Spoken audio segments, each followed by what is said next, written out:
혹시 버블을 네. 확인할 수 있는 지표가 있을까요? 차트로도 바로 그려볼 수도 있고 그 사이트에 들어가면은 그래서 서울이 지금 고평가인가 저평가인가 버블이 어느 정도 쌓여 있는가 볼 수 있고 그 외에 그때 하락이 있기 전에 음. 징조라는 게 좀 있을 수가 네. 있을까요? 징조가 굉장히 많이 있죠.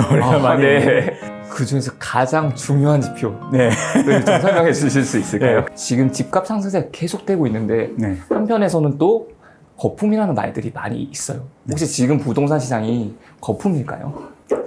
거품을 이제 말씀드리기 전에 일단 인플레이션에 대해서 좀 말씀드리고 싶은데요. 이제 미국 주식 지수나 아니면 한국 부동산 같은 경우 뭐 요즘에는 코스피 코스닥도 마찬가지고 계속 우상향을 하고 있잖아요. 그래서 그것들을 보면은 보통 이제 우리가 버스비도 계속 오르고 짜장면 값도 계속 오르는데 이런 현상을 이제 인플레이션이라고 하죠. 근데 그래서 우리가 투자하시는 분들이 인플레이션에 배팅한다 이렇게 말씀드리는데 이 인플레이션 세상에 살고 있을 때는 버블은 이제 당연한 현상입니다. 그래서 버블이라는 것이 있는 거는 당연한 현상이고 이제 우리가 맥주잔에 이제 맥주를 따르면 맥주가 차오르고 그 다음에 거품 버블도 이제 차오르죠. 근데 이 거품이 시간이 지나면서 점점 빠지잖아요. 그래서 결국 버블이라는 것은 당연히 차오르지만 시간이라는 요소가 가미가 되면은 이 버블이라고 생각됐던 가격이 그냥 당연시 되는 거죠. 그래서 예전에 몇 년 전만 해도 이제 우리가 10억이라고 하면은 굉장히 비싸 보이고 그런 아파트가 이제 10억이라고 하면 그렇게 비싸 보이지 않죠. 그냥 그 가격이 당연시 이제 느껴지는 겁니다. 그래서 그게 이제 버블이라는 건데 지금 우리나라 부동산 같은 경우는 수도권 내에서도 굉장히 버블이 이제 쌓였다라는 것은 이제 그 시간적인 요소를 미리 땡겨온 거죠. 가격이 너무 갑자기 급등을 해서 갑자기 호재라든지 그런 게 있어서 이제 급등을 한 지역이나 아파트가 있고 그거 같은 경우는 버블이 쌓였다고 할 수 있지만 시간적인 요소가 좀 해결이 되면 그 다음에 또 쉬었다가 다시 가는 이런 현상이 발생하고 있고요. 그다음에 지방 같은 경우는 굉장히 다릅니다. 굉장히 저평가된 곳도 있고 좀 단기적으로 급등한 지역들도 있습니다. 그래서 버블이라는 것은 각 지역마다 다 다르게 지금 나타나고 있다. 이렇게 말씀드립니다. 버블인 것도 있고 아닌 것도 있고 네. 그리고 말씀하셨던 것처럼 자산 규모가 좀 달라진 것 같아요. 네. 이전에는 한 10년 정도 전에 네. 10억을 갖고 있다고 한다면 우와 이 사람 돈 많다라고 생각했는데 네. 지금은 10억으로 살 수 있는 집이 서울에서는 네. 그렇게 많지가 않아요. 특히 좋은 지역에는 거의 대부분 다 10억이 넘어가다 보니까 네, 맞습니다. 그 정도의 금액이 됐던 것 같아요. 혹시 버블을 네. 확인할 수 있는 지표가 있을까요? 예, 버블 지표 같은 경우는 일단 전 세계적인 도시들은 저도 같이 관찰을 합니다. 전 세계 도시 이제 버블 지표는 이제 UBS라는 스위스 은행에서 매년 이제 발표를 하는데요. UBS? 예, UBS. 예. 그 스위스 은행에서 발표를 하는데 각 세계 주요 도시들의 버블 지표를 이제 제가 생각하기로는 연봉 그 도시의 연봉 대비 그다음에 그 아파트 매매 가격 지수, 아파트나 주택의 매매 가격 지수로 이제 계산을 하는 것으로 보이는데 지금 현재는 독일의 도시들이 가장 버블 지수가 높은 걸로 나옵니다. 그런 이유를 봤을 때 독일 같은 경우 우리나라보다 몇 년 전에 임대차 3법을 실시했습니다, 실제로. 그래서 그 임대차 3법을 실시한 게 이제 부작용으로 발생을 해서 안타깝게 버블이 지금 가장 많이 쌓여 있고요. 그 버블 지표로 보면.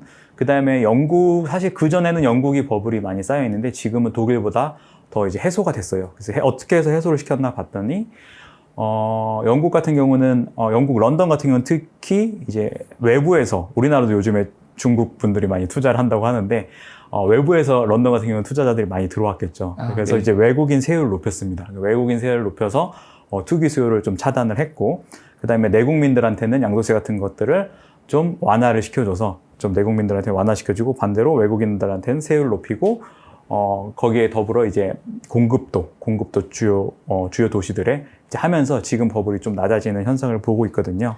그래서 우리나라 서울 같은 경우도 보면은 이것을 이 UBS 스위스 은행에서 한 거를 대입해서 국토연구원에서 올해 초에 또 발표를 한 게 있어요. 이 방법대로 했을 때 서울의 버블 지수가 다른 국가들이랑 비교했을 때 버블이 있다고 나타나긴 하지만 유럽에 있는 대부분의 도시들이나 아니면 동남아시아나 중국 이런 도시들보다는 적게 나타납니다. 그래요? 예. 그래서 서울이 버블이 있긴 하지만 서울, 세종이 이제 가장 우리나라 도시들 중에서는 가장 많이 있다고 나오는데 그래도 지금 더 버블 리스크가 있는 국가들은 유럽이나 중국이나 동남아시아 이쪽으로 나타납니다. 예. 그럼 영국에서 이제 그 버블을 좀 없애기 위해서 네. 정책 완화라든지 아니면 공급을 좀 했는데 그럼 우리나라도 이제 정책 완화라든지 아니면 공급이 좀 많이 생기게 되면 네. 집값이 거품이 좀 꺼질 가능성이 높아질까요? 예, 그렇죠. 이게 거품이 꺼진다는 게 뭐 아파트가 급락하거나 뭐 그런 것을 말씀드리는 게 아니라 정체돼 있을 수는 있겠죠. 그러니까 시간이란 요소가 필요하다고 말씀드렸는데 버블이 빠지려면 시간이 가는데 아파트 가격은 오르지 않는 거죠. 그래서 PIR이 보통 이제 PIR이라고 해서 연봉 대비 집값, 소득 대비 집값이죠. 소득 대비 집값을 나타내는데 예를 들면 그겁니다. 그러니까 소득은 계속 늘어나죠. 보통 인플레이션이 있을 때 연봉이 뭐 3천, 4천, 5천 이렇게 쭉 늘어나는데 집값은 가만히 있는 거죠. 그 10억이면 5억이면 5억, 10억이면 10억 이렇게 가만히 있고 연봉은 계속 늘어나고 시간은 점점 되는데 그렇게 되면은 이게 버블이 꺼지고 있는 현상입니다. 실제로 아파트 가격이 오르지 않으면 연봉만 오르고 아파트 가격이 오르지 않으면 버블이 꺼지는 현상이고 물론 조금 하락하거나 조정이 될 수도 있겠죠. 그럴 경우는 그 버블이 꺼지는 현상이고 반대로 연봉보다 더 많이 오른다, 아파트 가격이 오른다, 그런 버블이 조금 생기고 있다고 볼 수 있습니다. 그래서 서울, 세종 말고도 실제로 그 계산을 한 것들 중에 우리나라의 지방 도시들, 예를 들면 충청권이라든지 경상권, 뭐 전북 이런 데는 아예 저평가라고 국토연구원에서도 표기를 했어요. 그래서 아예 대놓고 저평가다. 그래가지고 이렇게 그런 걸로 보아도 이제 저평가된 지역들이 있고 이제 기회가 있는 곳들이 보입니다. 그리고 이제 우리가 직접 이제 사이트 들어가서 찾아보고 싶잖아요. 그런 것들은 이제 HF 주택금융연구원 이 사이트에 가시면 HF요? 예. 네. 주택금융연구원 사이트에 가시면 K-HAI라는 지수가 있어요. 근데 이게 주택 구입 부담 지수라는 건데, 네네. 예, 주택 구입. 그게 이제 또 이거랑 비슷한 지표입니다. 그래서 PIR 소득 대비 집값이랑 비슷한 지표인데, 요것도 마찬가지로 뭐 10년 이상, 과거 10년 이상 데이터들이 있어요. 그래서 차트로도 바로 그려볼 수도 있고, 그 사이트에 들어가면은. 그래서 서울이 지금 고평가인가 저평가인가, 버블이 어느 정도 쌓여 있는가 볼 수 있고, 그 외에 뭐 충북, 충남, 뭐 전국이 다 있거든요, 지역이. 전국들을 다 비교해 보시면, 나는 고평가 좀 버블이 쌓이고 고평가된 데를 투자하기 싫다. 그러면은 저평가된 지역을 실제로 찾아보셔서 눈여겨봐도 좋을 것 같습니다. 예. 그럼 PIR이라는 개념 설명해 주셨는데 그게 예. 몇 이상 정도면 좀 고평가, 저평가를 따질 수가 있을까요? 그게 각 지역마다 이제 절대값이 되게 달라요. 그래서 이게 예를 들면 10년치 서울이나 뭐 다른 지역들도 마찬가지고 10년치 데이터를 딱 펼쳐보시면 이게 그래프를 이렇게 그리거든요. 예, 그래프를 뭐 이런 식으로 그리기 때문에 10년 이상 있는 데이터를 쫙 펼쳐보시고 그다음에 거기에 고점과 저점의 평균을 내면 그 평균 선보다 아래에 있으면 저평가고 위에 있으면 좀 고평가다 이렇게 생각하시면 좋겠습니다. 평균을 네. 딱 각 기준을 가지고 보면 네. 좋겠네요. 그렇죠. 각 지역마다 이 절대값은 다 다르기 때문에 예, 그거를 딱 숫자로 표기하기는 힘들고 평균을 직접 내보시고 그것보다 지금 우리 상태가 이 지역의 상태가 과거 10년치를 봤을 때 어느 선에 위치해 있는가 그걸 보시면 좋겠습니다. 버블의 끝에는 하락이 좀 있을 네. 수가 있잖아요. 그러면 네네. 그때 하락이 있기 전에 징조라는 게 좀 있을 수가 있을까요? 예. 징조가 굉장히 많이 있죠. 많이 네. 있는데 저도 그래서 저도 투자를 한지 뭐 그렇게 오래되지 않았고 이력이 그렇게 오래되지 않았기 때문에 굉장히 조심스럽게 매달 이제 모니터링 하고 있는 지표가 한 10가지 정도 있습니다. 10가지요? 그래서 세계 경제 지표라고 해가지고 제가 그 월브 카페에 칼럼도 매달 이제 작성하고 있는데 거기에도 이제 세계 경제 지표 10가지에 대해서 제가 점수화를 다 해가지고 그거를 매달 이제 모니터링하면서 지켜보고 있는데 요런 지표들이 실제로 과거의 경제 위기를 다 잡아냈었어요. 그러니까 뭐 한 가지 지표가 모든 경제 위기를 잡아내진 못했고 어떤 뭐 서프라임 모기지 때 아니면은 뭐 IMF 위기 때 그럴 때마다 잡아냈던 지표들을 다 모아가지고 과거서부터 그런 것들을 다 관찰을 하고 있는 거죠. 그래서 그 지표들이 점점 좋아지고 있는가 나빠지고 있는가 이런 것들을 이제 보고 있습니다. 그 중에서 가장 중요한 지표를 네. 좀 설명해 주실 수 있을까요? 네, 굉장히 많은데요. 중요한 지표라기보다 좀 어려워하시는 금리에 대해서 오늘 좀 설명을 드려볼게요. 여러 가지 지표들 중에 금리가 좀 어렵죠. 그리고 요즘에 또 금리가 오르면 어떻게 되나 이런 걱정들을 많이 하시기 때문에 금리에 대해서만 한번 좀 자세히 설명해 드려보겠습니다. 그래서 금리 같은 경우는 우리가 명목금리가 있고 실질금리가 있습니다. 그래서 명목금리 보통 우리가 많이 보는 게 주식시장에서 많이 보는 게 미국 10년 만기채 금리를 많이 봅니다. 그래서 미국 10년 만기채 금리가 올라가면 결국 미국이 올라가면 다른 나라들도 올릴 수밖에 없고 내려가면 또 내릴 수밖에 없고 그런 상황인데 그 미국 10년 만기채라는 게 이제 명목금리라는 명목금리고 근데 실제로 우리가 봐야 되는 거는 실질금리입니다. 실질금리인데 그냥 명목금리가 올라간다고 이제 겁내하는 시장이 왔다 갔다 하는 경우가 많은데 이 명목금리라는 건 예를 들면 이제 알기 쉽게 좀 설명을 드려볼게요.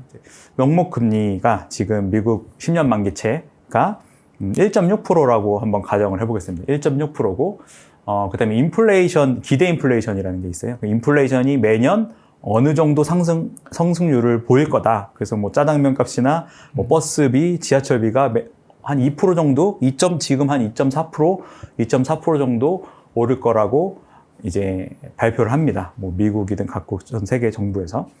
그래서 지금 미국 만기채, 10년 만기채가 아까 1.6%고, 그 다음에 인플레이션률이 지금 2.4%라고 했을 때 그 차이가 지금 한 0.8% 정도 나잖아요.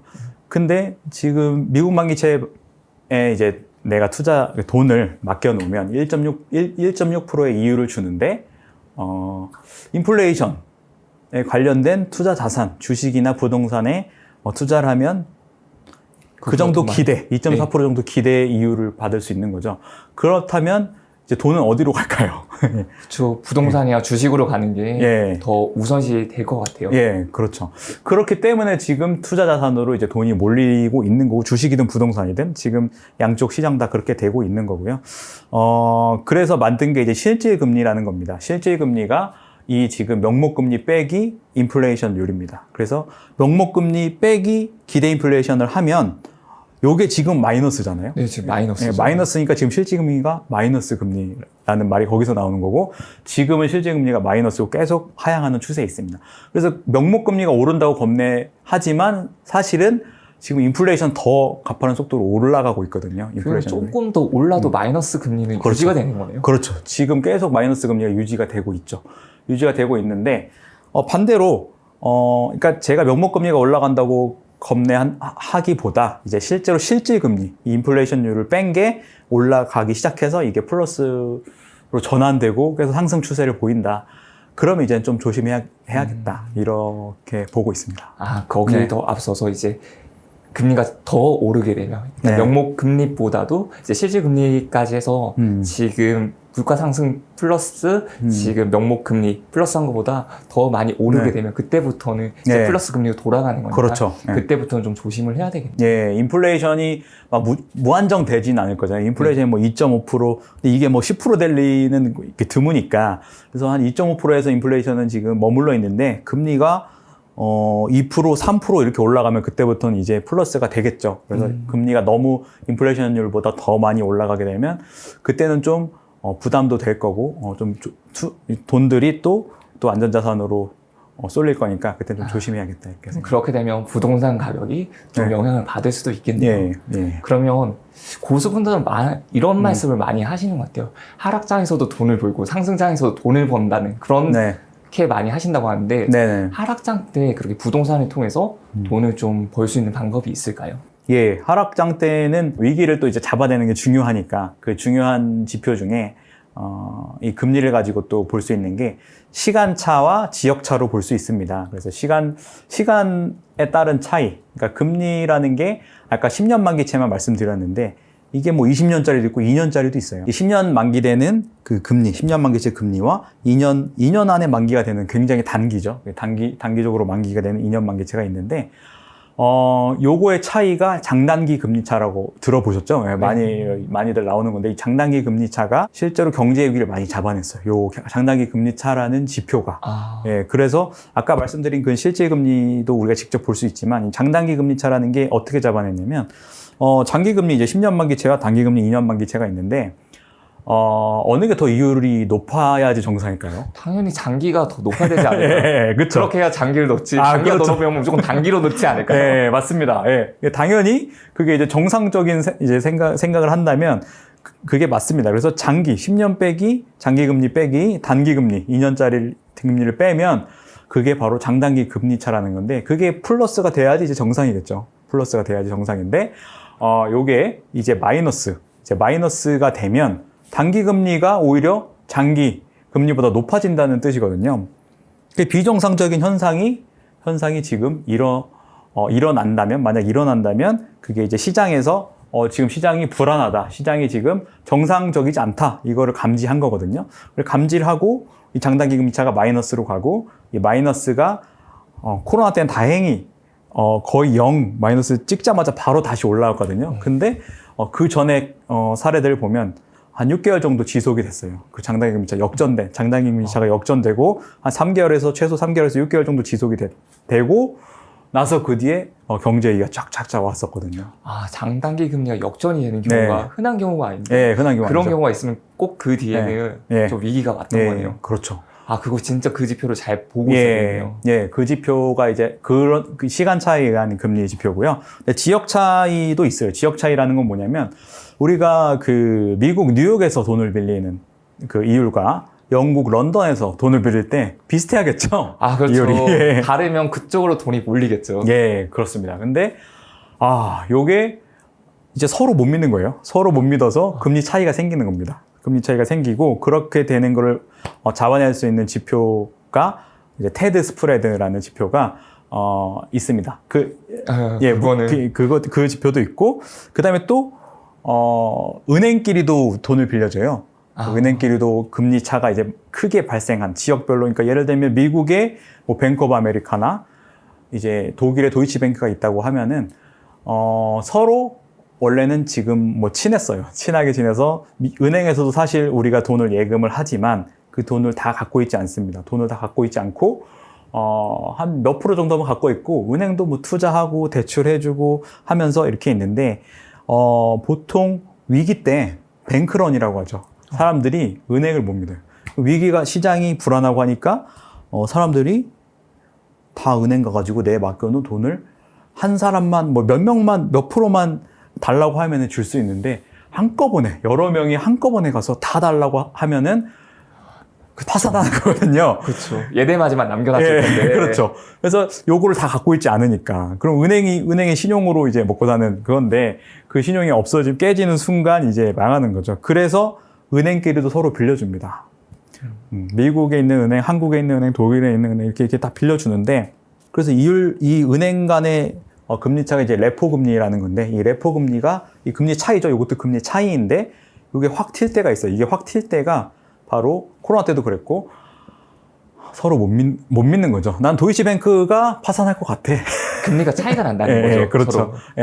그래서 서로 빌려주는 금리, 서로 예를 들면 되게 낮은 금리 차가 낮아가지고 서로 비슷한 금리로 이제 왔다 갔다 했는데 서로 신용이 깨지고 이제 못 믿겠고 시장이 불안하고 하니까 이런 게 레포 금리가 확 튀면서 그런 것도 하나의 지표로 볼 수 있습니다. 일단 금리 부분에서 가장 중요한 거는 이게 서로 은행에서 주는 이자율 같은 게 다를 때 이런 부분들을 좀 조심을 해야 되고 갑자기 단기 국채라든지 장기 국채에서 그런 이율 자체가 뒤바뀔 때 그런 점들에서 좀 잘 봐주면 좋겠다는 생각이 드네요. 네. 이제 저도 이제 상승장에만 투자를 해봐서 큰 경험이 없는데 이제 많은 멘토분들이 말씀하시는 거는 보통 이제 경매를 통해서 실제 시세보다도 더 싸게 산다. 더 싸게 사서 이제 하는 차익, 그 시세 차익으로 돈을 벌 수도 있고, 그 다음에 지금 이제 중요한 거는, 제가 생각할 때 이제 중요한 거는 지금은 이제 상승장이잖아요. 상승장인데 상승장 때 이제 많은 시세 차익을 벌어서 이제 버는 건 좋은데 이제 계속 무한정 늘려나가기보다 이제 현금을 좀 비축해 놔야 된다고 생각하거든요. 현금을 좀 비축해 놨다가 그런 위기가 왔을 때 이제 좀 좋은 입지에 물건이 좀 싸게 나왔을 때 그런 거를 금매를 잡는다든지 이렇게 하면 좋을 것 같습니다. 혹시 현금을 비축한다는 건 내가 가지고 있는 자산을 처분을 한다는 건가요? 그러니까 가지고 있는 자산이 많이 있잖아요. 그래서 그 중요한 주요 입지에 뭐 주요 입지의 신축이고 뭐 되게 좋은 것들이 있을 거고 그다음에 뭐 좀 외곽에 수도권에서도 외곽 아니면 지방에서도 외곽이 있을 지방에서도 좋은 입지가 있고 외곽이 있을 건데 외곽에서 뭐 구축 요런 좀 상품 가치가 떨어지는 것들 요런 것들은 많이 올랐을 때 저 같은 경우 처분하고 근데 중요한 입지들은 당연히 계속 가져갑니다. 계속 가져가고 이런 것들은 처분해서 좀 현금 비축을 하면 좋을 것 같습니다.